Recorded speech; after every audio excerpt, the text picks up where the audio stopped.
Bonjour et bienvenue sur Écolo au boulot. Je suis Cassandre Joly et j'ai créé ce podcast car je suis persuadée que les salariés sont une force pour accélérer la transition écologique des entreprises. Avec ce podcast, prenez confiance en votre pouvoir et faites le plein d'idées pour agir concrètement. Alors maintenant, arrêtez de trier vos emails pour être écolo au boulot et concentrez-vous sur les actions les plus efficaces parce qu'il y a urgence à prendre soin de notre environnement. Je suis ravie de vous accueillir dans ce mouvement de professionnels qui osent faire changer les choses. Bonjour et bienvenue dans cet épisode que je ne savais pas trop comment appeler. Est-ce que c'est un bilan de fin de saison, un journal de bord, un petit mot avant l'été ? En tout cas, c'est un moment où j'appuie sur pause.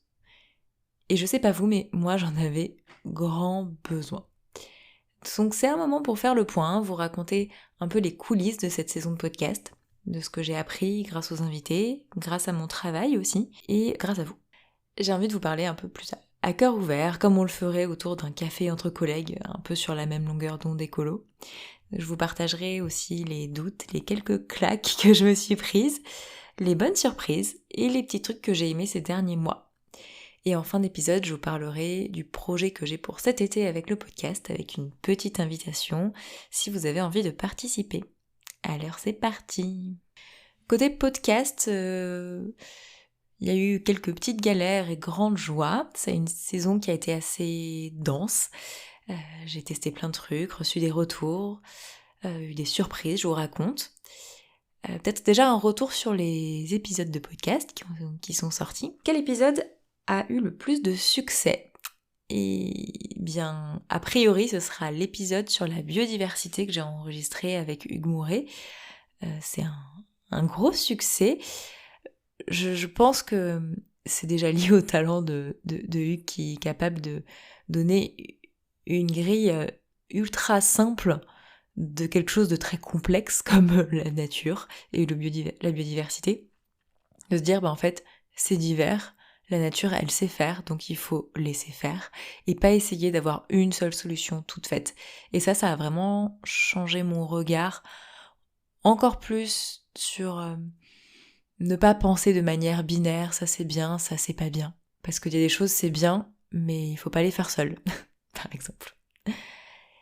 Et parmi les concepts un peu comme ça de base que je retiens de cet épisode, il y a une phrase que j'ai répétée à plein de monde dans mon cercle à la fois pro et perso, c'est « Si tu installes une ruche pour sauver les abeilles, c'est comme si tu faisais un poulailler pour sauver les oiseaux. » Voilà. Et donc si tu comprends pas pourquoi Hugues a raconté ça, eh bien va écouter l'épisode avec Hugues Mouret d'Anthropologia qui est sorti cette saison. Après, dans ce qui m'a marqué dans les épisodes que j'ai sortis, il y a eu... j'ai participé au podcaston comme depuis 3 ans, avec un épisode avec les bureaux du cœur. Et ça n'a pas eu autant d'engouement que ce que j'avais prévu. Je pensais peut-être naïvement que c'est un épisode qui allait faire un carton, parce que pour moi c'était une combinaison gagnante d'un sujet social qui parle un peu à tout le monde, qui est la pauvreté, les personnes sans domicile, parce que je sais pas, on en croise dans la rue et on se dit mais qu'est-ce que je peux faire pour eux ? Ça peut aussi parler à tout le monde parce que il faut juste un bureau ou des locaux, et dans mes auditeurs, globalement tout le monde a plus ou moins un bureau ou des locaux. Et plus c'est un sujet solidaire et c'est hyper facile, enfin bref, je pensais que ça allait cartonné. Moi j'ai mis beaucoup d'enthousiasme dans cet épisode et je pensais vraiment que ça allait faire un buzz. C'est pas le cas. Alors il a pas moins bien marché que les autres épisodes, mais c'est juste que je pensais que ça allait exploser et en fait non. Donc je me suis posé la question, est-ce que c'est un sujet qui fait peur en fait ? Peut-être, je sais pas. Sinon, donc, toujours dans le podcast, j'ai testé plusieurs formats. Le dilemme, qu'est-ce qui est le plus écolo entre telle chose et telle chose, et donc c'était sur est-ce qu'en fait ça vaut le coup de mettre une multiprise, d'investir dans une multiprise pour économiser de l'énergie, ou est-ce qu'en fait on va pas économiser grand chose quand on a du matériel en veille. Un épisode retour d'expérience direct d'un auditeur qui raconte, là c'était une auditrice d'ailleurs, c'était Nadine, qui racontait une action qu'elle avait mise en place dans son entreprise, et le format 3 exemples inspirants avec Jonas Guillot, où là on avait parlé de, même pas 3 mais 4 exemples inspirants d'entreprises qui ont renoncé à quelque chose pour la cause climatique, en partie. Voilà. Donc je vais essayer de continuer à essayer différents formats, proposer des épisodes un peu plus courts parfois. Et je suis preneuse d'ailleurs de vos retours, de vos opinions, de vos idées sur des formats que vous avez bien aimés ou des formats à continuer.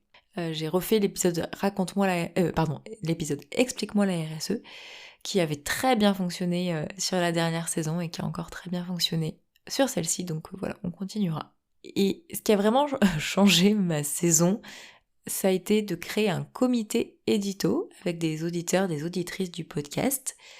Donc voilà, un petit groupe de personnes qui sont quand même très engagées, il faut le dire, et à qui je soumets des idées d'épisodes, à qui je peux poser des questions, qui me donnent leur avis. Donc ça me permet à la fois de me sentir moins seule dans mes choix éditoriaux, de soulever des angles auxquels j'avais pas pensé, et de m'aider à affiner les épisodes pour les rendre plus concrets et plus faciles à comprendre. Donc je vais en profiter pour remercier ces personnes de l'ombre. Donc merci à Agathe, Antoine, Céline, Charlotte, Coralie, Didier, Nadine et Océane pour votre participation. Parce que c'est hyper précieux pour moi et j'ai hâte qu'on construise des saisons entières ensemble, comme ce sera le cas pour la prochaine saison. Toujours sur le podcast, en dehors du comité édito, j'ai quand même des retours d'autres auditeurs. Et c'est vrai que souvent, je sais pas trop ce que vous faites des épisodes. J'espère qu'ils vous servent à quelque chose. Et parfois, il y a une pépite comme ça qui me donne envie de continuer, comme cet exemple de salarié, pareil, hyper engagé côté pro, que j'avais rencontré sur un salon l'année dernière, et avec qui j'avais parlé d'écolo au boulot. Et cette année, je le recroise sur le même salon, et il me dit ah mais grâce à toi, j'ai mené telle action dans mon entreprise. Et c'est une grosse entreprise, et c'est une méga action sur les voyages en avion et son CSE. Et je me suis dit, waouh, en fait le podcast sert à quelque chose, c'est trop bien. Donc voilà, j'espère qu'il y a beaucoup de pépites comme ça que je découvrirai dans les mois, années à venir, parce que c'est ce qui me motive à continuer. Donc si jamais vous avez une petite pépite de cet épisode, ton podcast il m'a servi pour telle chose, venez me le dire parce que ça me motive et ça rend très concret tout ça et je crois que même pour les auditeurs, pour vous qui écoutez, c'est hyper cool de vous dire ah ouais il y a quelqu'un qui a écouté ce podcast et qui a fait cette action derrière. C'est génial de voir que ouais les choses bougent même parmi les auditeurs. Qui sont des gens que vous connaissez pas, mais desquels vous pouvez peut-être quand même vous sentir proche. Et sinon, je me suis aussi rendu compte de plusieurs choses, parce que, en fait, ce mois de juin, je vais fêter les 5 ans du podcast Écolo au boulot, ce qui est pas rien.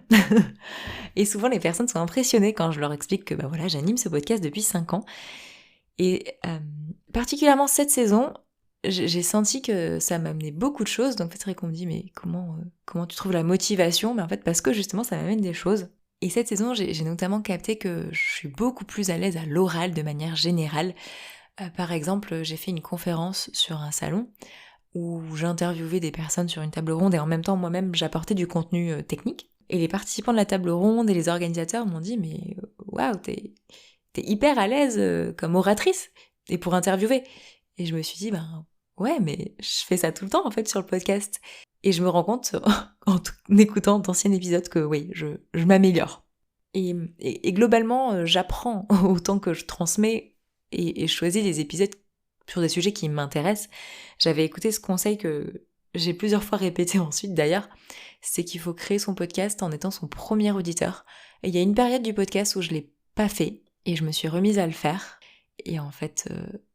ça apporte encore plus. Enfin, je me dis, même si personne qui écoute l'épisode, ça m'aura apporté quelque chose. J'aurais appris des choses, j'aurais rencontré quelqu'un.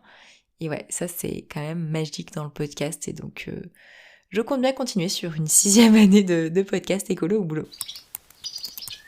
Je voulais aussi vous parler de mon boulot à côté d'écolo au boulot. Si vous ne le savez pas, je suis chargée de mission mobilité durable et je travaille avec des collectivités et des entreprises.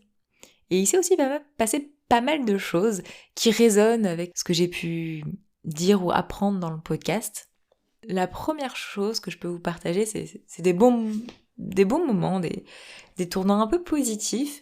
Comme ça, cet épisode de bilan aura une note hyper optimiste. C'est que, en fait, les planètes se sont alignées. C'est-à-dire que ça fait plusieurs années que je parle de plan de mobilité employeur, qui est un document stratégique d'entreprise pour globalement faire en sorte qu'il y ait le moins possible de personnes qui viennent toutes seules dans leur voiture au travail pour émettre moins de CO2, si je récapitule dans les très grandes lignes. Et vraiment, j'accompagnais pas beaucoup d'entreprises sur ce sujet ces dernières années. Et là, depuis le début de l'année, j'en fais plein. J'ai plein de contacts avec des entreprises sur ce sujet-là. Et ça fonctionne. Alors, comment ça se fait que les planètes se soient alignées comme ça d'un coup ? En fait, j'ai réfléchi. Ok, il y a une part de chance, mais il y a aussi une part de logique. Et je vous le partage parce que ça peut vous servir si vous sentez que vous tournez en rond sur un sujet, déjà de vous dire, peut-être qu'un jour ça marchera. Et peut-être essayer d'aller capter ces petits signaux faibles qui font que ça va vous aider. Donc moi, par exemple, comment ça se fait que les planètes se soient alignées ? Déjà, le sujet de la RSE, il monte dans de plus en plus de structures, notamment des structures de taille plus modeste, comme des PME. Et il y en a beaucoup sur mon territoire, en tout cas là où je travaille. Elles mettent en place des comités RSE, elles regardent leur bilan carbone. Et ça, forcément, ça fait d'un coup, elle s'intéresse au sujet mobilité. Elle dit, ah ouais, tiens, on pourrait faire un plan de mobilité employeur. Et paf, elle tombe sur moi. Et comment elle tombe sur moi ? Parce que ça fait plusieurs années que, comme je parle de ce sujet-là, je me suis plus ou moins créé des relais, des personnes qui savent que je vais être la personne ressource pour accompagner les entreprises qui ont besoin de travailler ce sujet de la mobilité. Et du coup, je suis plus toute seule à partager ce message-là, il y a d'autres personnes qui le partagent, donc ça aide. Et puis il y a une volonté politique aussi qui a été plus claire, plus marquée. Pareil, c'est quelque chose que j'ai travaillé ces dernières années en proposant de structurer un accompagnement auprès des entreprises, de leur proposer des incitatifs financiers. Et maintenant que c'est en place depuis l'année dernière, voilà, en fait, il n'y a pas de miracle, ça crée un appel d'air quelque part. La démarche, elle est plus désirable, elle est plus partagée, il y a plus d'occasions d'en parler. C'est pas juste une chose, c'est pas juste moi dans mon coin, c'est moi et plusieurs années de travail, et puis toutes les personnes qui ont pris ce sujet en disant « Ok, c'est important, on y va », qui l'ont partagé autour d'elles, plus au niveau politique, qui ont continué à dire « Ok, on y va », que tout ça s'est structuré et la sauce a pris. Voilà, donc j'espère que ça continuera. Voilà, la mobilité, c'est un sujet tellement important en entreprise et il y a beaucoup de choses à faire et c'est très chouette de le faire. Mais je me rends compte aussi que c'est très compliqué. Enfin, je savais que c'était compliqué, mais il n'y a pas un plan de mobilité qui est pareil dans les actions qu'on mène, parce qu'il y a tellement de choses à imaginer pour essayer de changer les comportements, que même si en fait j'en fais plein, ils sont tellement tous différents que je m'ennuie pas. Donc je suis très contente de tout ça. Et je vous souhaite vraiment que vous ayez un sujet qui vous tient à cœur, qui d'un coup, ça y est, ça fonctionne quoi. Et c'est lancé et vous faites plus que juste en faire la promotion et d'un coup, vous êtes dans l'action et ça c'est très très chouette. Bon, après, il n'y a pas eu que des moments faciles côté boulot. Déjà, j'ai eu besoin de beaucoup me reposer parce que je revenais de congé maternité. Donc, c'est pas parce que au bout de 3 mois, on revient au travail qu'on n'est pas du tout fatigué et que tout roule et que l'enfant dort. Donc, ce que j'ai fait, c'est que comme j'avais du coup accumulé des jours de congé, j'en ai vraiment posé beaucoup en pleine semaine, par demi-journée ou par journée, juste pour me reposer, pour faire la sieste, pour me mettre à jour à la maison. Et c'est pas du boulot, mais ça a soutenu le fait que j'arrive à continuer à travailler sans être épuisée, sans être stressée parce que j'ai pas eu le temps de faire les courses, de cuisiner, la maison est en pagaille. Enfin, en fait, je me suis rendu compte que c'est quand même important pour moi, pour bien travailler et pour être concentrée, que ça roule à la maison. C'est un peu bête, mais vraiment je l'ai ressenti hyper fort depuis ce début d'année. Donc je ne saurais que vous conseiller de poser une journée quand vous vous sentez dépassé par vos événements personnels. Franchement, ça fait énormément de bien. Donc c'était pas vraiment un coup de mou, il y a eu des coups de mou, mais du coup je les ai gérés de cette manière-là. Après dans mes sujets de travail, vous avez dû en entendre parler, les ZFE, les zones faibles émissions, dans la plupart des métropoles en France, ont été d'abord retoquées, et puis ces derniers jours supprimées par l'Assemblée nationale. C'est-à-dire que ça fait genre des années qu'il y a des centaines de personnes comme moi qui travaillent sur ce sujet pour améliorer la qualité de l'air dans les villes et autour, mécaniquement. C'est vraiment un enjeu à la fois de santé publique, mais aussi d'écologie. Et le voir balayer comme ça, sur l'autel du c'est pas social donc c'est nul, on vire tout, j'ai trouvé ça assez injuste. J'ai trouvé que c'était un gros gâchis aussi, parce que il y a eu beaucoup d'argent public mis dans les ZFE, on va pas se le cacher, beaucoup d'énergie, beaucoup de temps passé par beaucoup de monde. Et bien sûr, je peux comprendre que les ZFE, elles sont pas justes pour certaines personnes qui n'ont pas d'alternative pour rentrer en ville. Mais j'ai eu ce sentiment on a jeté le bébé avec l'eau du bain, parce que typiquement, moi, la ZFE sur laquelle je travaille, elle concerne pas les particuliers. Elle concernait que les utilitaires et les poids lourds, donc ceux des entreprises qui transportent du matériel, qui avaient été accompagnés et depuis plusieurs années avec des aides qui fonctionnent bien et qui d'ailleurs ont des résultats, parce que chaque année on avait un point sur l'amélioration de la qualité de l'air grâce au changement de véhicules des entreprises. Donc ça fonctionnait, et là de voir tout arrêter et de voir un travail de plusieurs années, moi ça fait 4 ans que je travaille sur le sujet, balayer, c'est assez déprimant.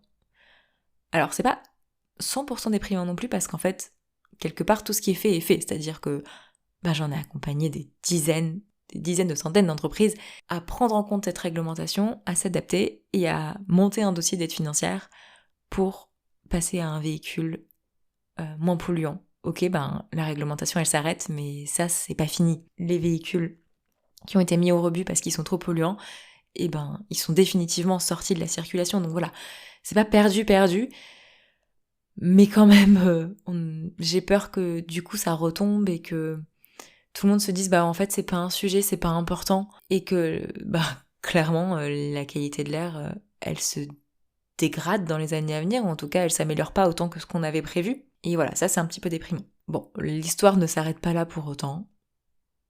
Ça vient juste d'être annoncé, cette suppression des ZFE. Tout ne s'arrête pas là pour autant. Donc on va continuer à travailler dans le sens de la qualité de l'air et de l'écologie, et faire de notre mieux, parce que de toute façon, je peux rien faire d'autre que ça. Il y a une autre chose qui m'a ennuyée, alors beaucoup moins, ça a juste été sur une journée, c'est que j'ai fait une conférence, une animation en entreprise qui s'est pas aussi bien passée que ce que je voulais. Je leur parlais de mobilité alternative, le but était vraiment de sensibiliser au fait de notre mobilité au quotidien, elle a un impact sur l'environnement, potentiellement sur la santé, et qu'il y a des alternatives, et présenter les alternatives avec des conseils financiers, avec des conseils pratico-pratiques de ce qui existe à proximité, de comment combiner, etc. Et en fait, j'ai eu plusieurs critiques, notamment le fait que je faisais la morale, enfin en tout cas ce discours il était moralisateur, qu'il y a des personnes qui se sont senties culpabilisées ou impuissantes face à ce que je disais. Et c'est tellement pas la posture que j'ai, en plus, de dire oui, vous faites tout mal, il faut changer de mobilité, sale gros pollueur. Évidemment là je force le trait, mais c'est vraiment pas comme ça que j'amène les choses. J'expose les faits tels qu'ils sont, et j'essaie de leur donner des astuces et des conseils et tout ce que je peux pour les aider à faire autrement. Et du coup, de recevoir cette critique de je donne la leçon, déjà c'est dur à encaisser, surtout quand c'est pas mon intention.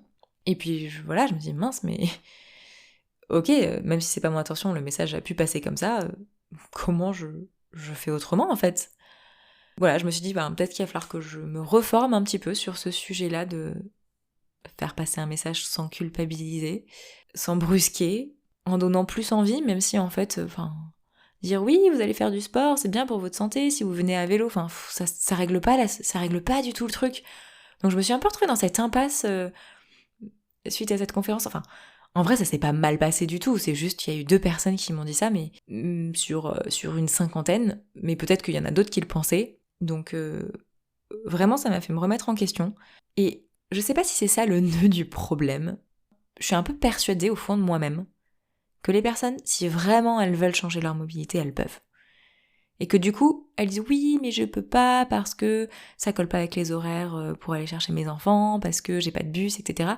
Bien sûr, on peut pas tout le temps changer de mobilité et ne pas prendre de voiture.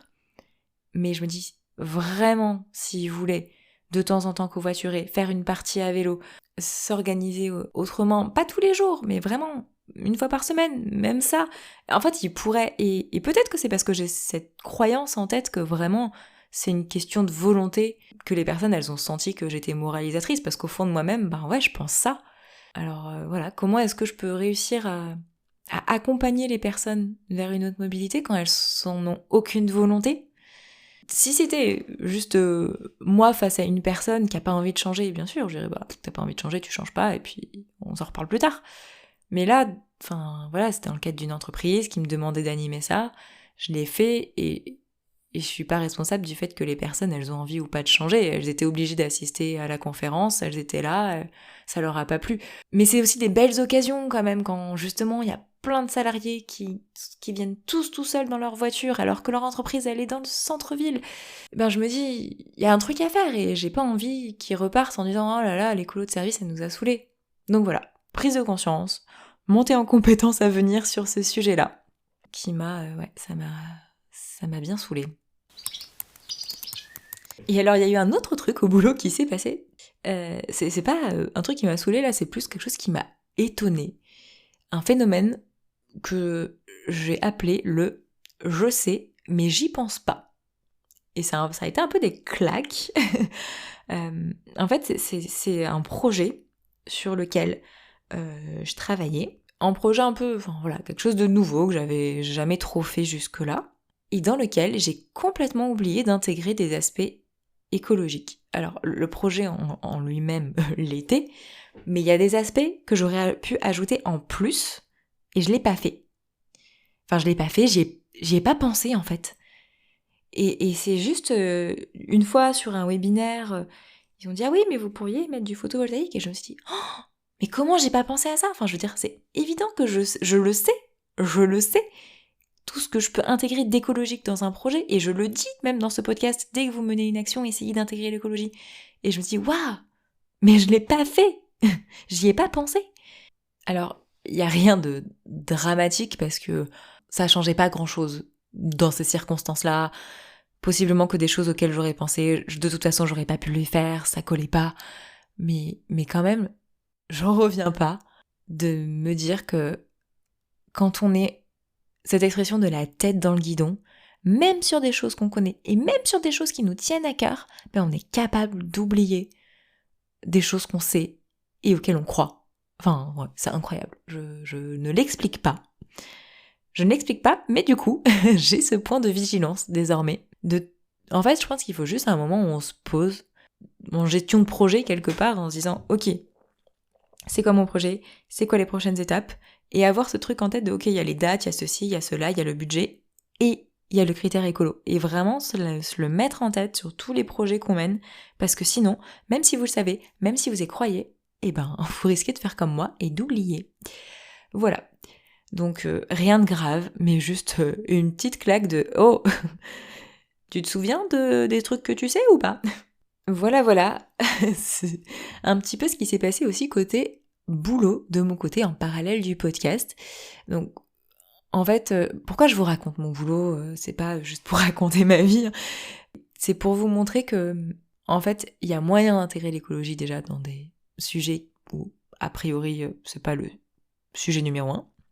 Mais surtout que en fait, je suis comme vous, je suis pas parfaite, je pense pas tout le temps à bien mener les actions et j'arrive pas à bien convaincre tout le monde et à penser à tout. Mais en fait, c'est aussi pour ça que j'ai créé ce podcast et que je l'anime, parce que j'apprends avec vous en fait.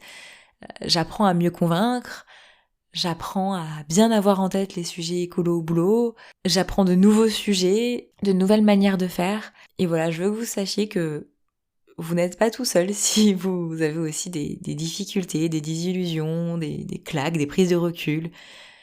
Et que des fois ça se passe bien aussi, que les planètes s'alignent comme dans mon projet autour des plans de mobilité employeur. Et en tout cas, je vais continuer moi de mon côté à chercher, à comprendre, à partager. Voilà, grâce à ces prises de recul, je vous encourage à faire des prises de recul comme ça sur le début d'année de votre côté. Voilà, voir comment ça s'est passé pour vous, quelles ont été les choses chouettes, les choses moins chouettes, et qu'est-ce que vous pouvez en retirer surtout. Je me sens un peu impressionnée quand je vous parle comme ça derrière mon micro, parce que je suis un peu intimidée, je vous connais pas pour la plupart, mais quand je vous rencontre en tout cas, quand j'échange avec vous, je me rends compte que je suis hyper à l'aise, on est complètement alignés sur plein de choses, et je suis souvent très impressionnée par ce que vous faites. Donc voilà, même si on s'est jamais parlé, sachez que tout ce que vous faites, sûrement que ça m'impressionne. Et que moi de mon côté, le rôle que je me suis fixé, c'est de continuer à être là et à vous proposer des épisodes et à être disponible pour échanger avec vous, en espérant que ces épisodes, ils vous aident, ils vous servent un peu au moins à faire bouger les lignes. Et j'avais dit que je conclurais cet épisode en vous parlant de ce qui va se passer sur le podcast cet été. J'ai décidé de ne plus parler de travail parce que ce sera l'été et on n'a pas envie tout le temps de parler de travail, mais du coup de parler de vacances écolo, avec des récits de vacances autrement, pour montrer la diversité de vacances durables, les alternatives, le local, le slow, le sans-avion, l'engagé, le solidaire. Du coup, je lance cet appel à participation. Si vous voulez raconter vos vacances écolo ou un projet de voyage responsable, écrivez-moi à cassandra@écoloauboulot.fr. J'ai encore quelques places disponibles pour venir témoigner sur le podcast. Merci beaucoup d'être là, merci d'écouter. Je vous souhaite de belles vacances, peut-être un peu plus lentes, mais tout aussi engagées, et on se retrouve très vite. À bientôt. Merci encore d'avoir écouté cet épisode jusqu'au bout. Et si vous cherchez d'autres idées, je vous conseille mon livre Écolo au boulot, 60 éco-défis pour agir. Publié aux éditions Jouvence et disponible chez vos libraires. Maintenant, à vous de jouer. Ciao!